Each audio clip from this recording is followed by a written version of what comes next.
Hey everybody, I'm just going to get right into it. I did a series of caseworker story, and really I was just showing you the choices of how people can make their lives and how they show up in the system. I will be attaching a ebook on how to apply, what the benefits are, how to assist you in any way, form. But really, my caseworker stories are funny to me, but they also have a life lesson. And one of the lessons about the caseworker stories that I really want to get to is your life is a case, and you've got to learn how to work your life and manage your life. Nobody's going to do it for you. And the dilemmas in the stories that I've been telling you is because of people's choices, poor management styles when it comes to their choices. Most of these incidents and situations happen because of poor decision making, poor management skills. The education system does not teach people how to manage their lives, okay? They will teach you how to manage a hedge fund, be a car dealership, work for somebody else as a manager. But they never teach individuals how to manage their lives financially, emotionally, spiritually, and physically. And all of those things come together. That's what real success is the ability of an individual to manage their own life and assist or complement another one, aka marriage. Children, you have to learn how to manage your children. That's called raising them with principles and standards.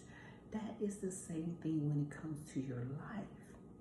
The worst thing any individual person on this planet can do is allow a government agency to dictate their lives. Once you get into that system, it's like a spider web. It's hard to get off because most of the time people come with not the right mindset. I'm not talking about all people, but people get addicted. And they used to say things to me, what? I'm supposed to use my money? And I would say, I've been using mine. Join the crowd. And then I would give them little hints on how to shop, where to shop, instead of going to shop once a month, split the benefits up and shop every 2 weeks. After the 15th of the month, prices used to go down, but I'm going to tell you a little secret.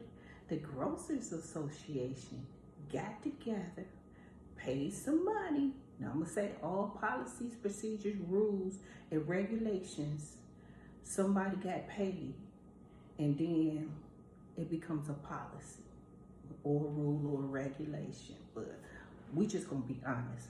On my channel, it's called Common Sense for a reason, because I'm going to give you the truth, and then you can use your common sense to make it work for yourself.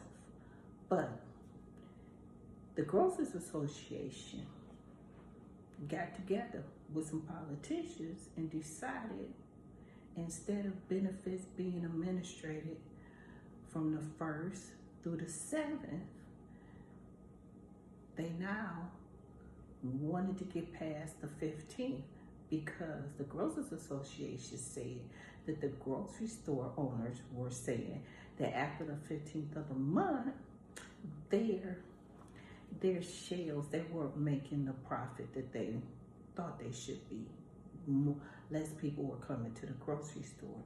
So this is why the issuance all across the United States and its territories like Puerto Rico and Guam and other places benefits changed on your issuance date, okay? It wasn't personal, it was profit, okay? And when you don't know these little tidbits, you take it and you get emotionally and you accuse the wrong people.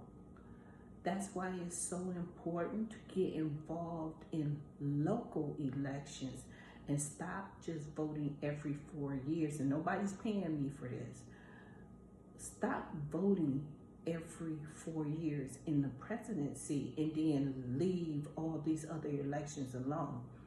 All politics, policies, rules, procedures, and ordinance start locally and then become national, okay? So once you educate yourself on these things, and that's part of managing your life, okay? You gotta be able to work your life. You gotta be able and willing to do the work. And it's really like a math problem, you know? It's really like a math problem. You can solve your own problems. You just don't believe in yourself that you can solve the simplest problems. Don't panic, okay? Don't panic. Don't become over emotional, okay? There is always solution to life dilemmas, okay? Even when it comes to these benefits. And the best thing to do is come up from the time that you apply.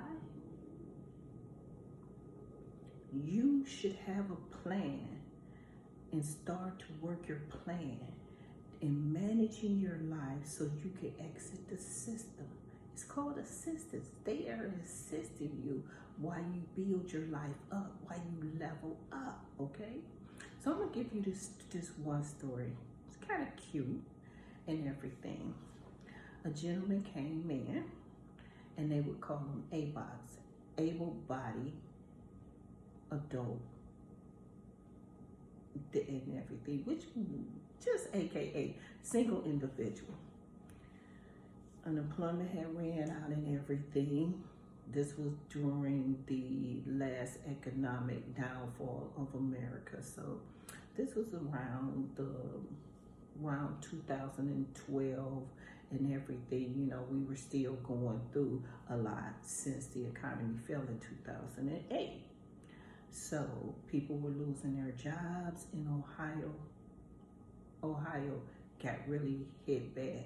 Ohio has never recovered from the 1980s as far as economically inviable employment, livable wages and stuff like that. So he came in for some help, and he was also staying at a homeless shelter. So I'm assisting him, I'm getting everything done, I'm running his case.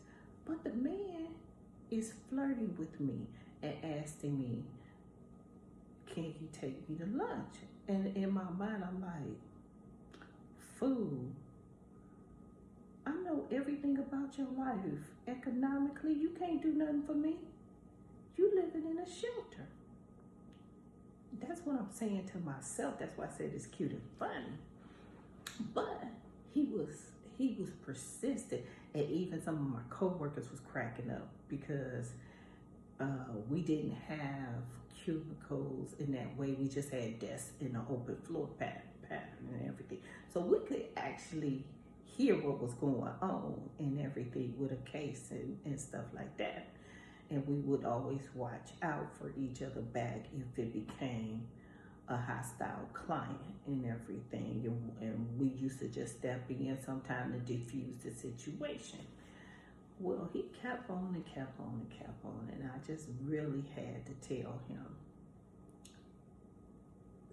my father thanks you and my mother thanks you for liking me, because this is the combination of my mother and father. So thank you for the compliment. But it is unethical for a caseworker to date a client or to receive gifts from a client, like a lunch date. But the man gonna tell me, Girl, I was only talking about buying you a hot dog.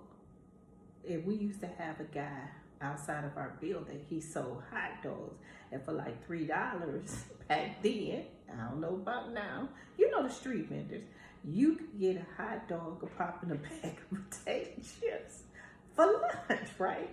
When I didn't take my lunch and I know I needed to eat, I could afford to buy my own lunch.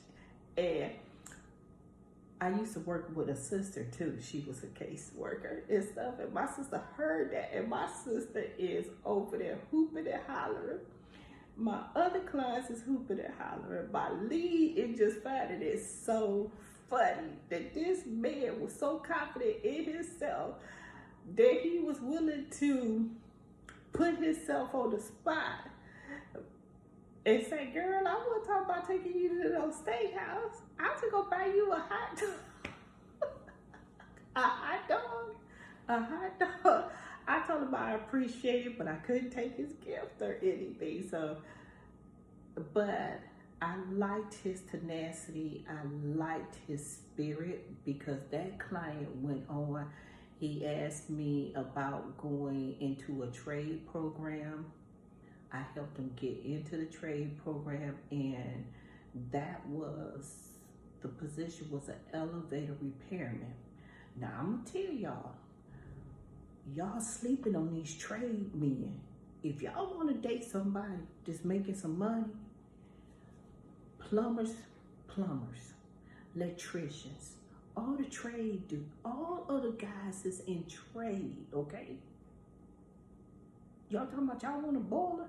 Them the real ballers, okay? As an apprentice, back then, they started off at $27 an hour as a repair apprentice to repair elevators, okay? But when they get finished, they make it $52 an hour and above, okay? And they unionize, okay? And they got great benefits, okay? I'm just telling y'all a little something. If y'all ladies want to manage y'all life and become good caseworkers with your life, hey, that's a great combination, okay? A lot of women always thinking you got to be famous in order to make money. It's a lot of men that are in the trades that make more money than the people y'all liking and thinking that they balling, and they really ain't balling, and they rolling on flat tires that y'all call rappers and dope boys. And here this man getting up every day and he working in his trade. And some trade men, they will go work for a company 5-15 years, and then they start another whole company on the side, okay?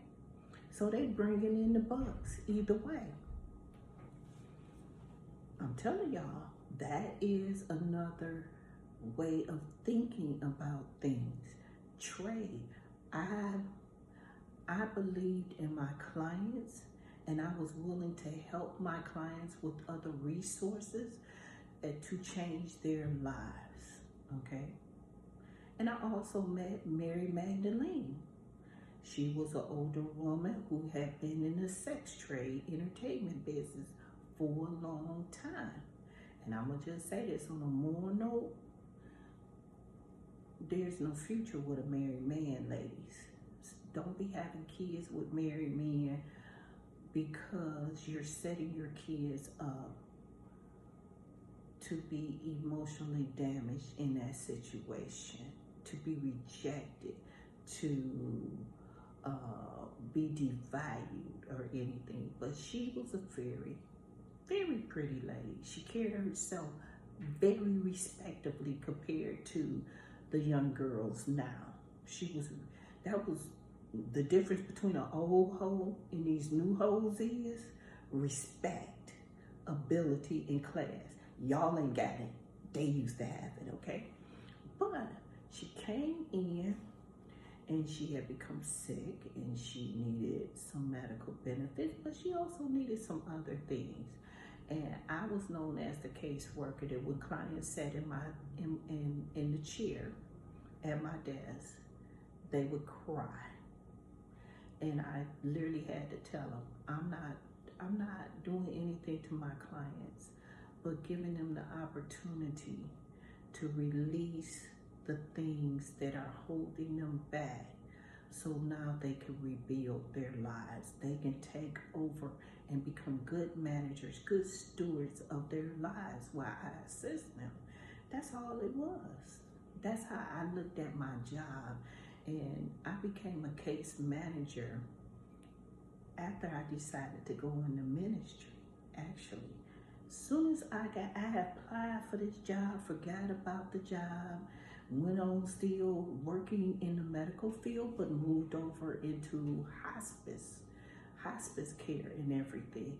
And I'm there, and I didn't work as far as patient care. I actually worked in the finance, billing realm, coding, and medical and everything. And the company I worked for could not, at the time, were having problems getting their Medicaid payments and their Medicare payments.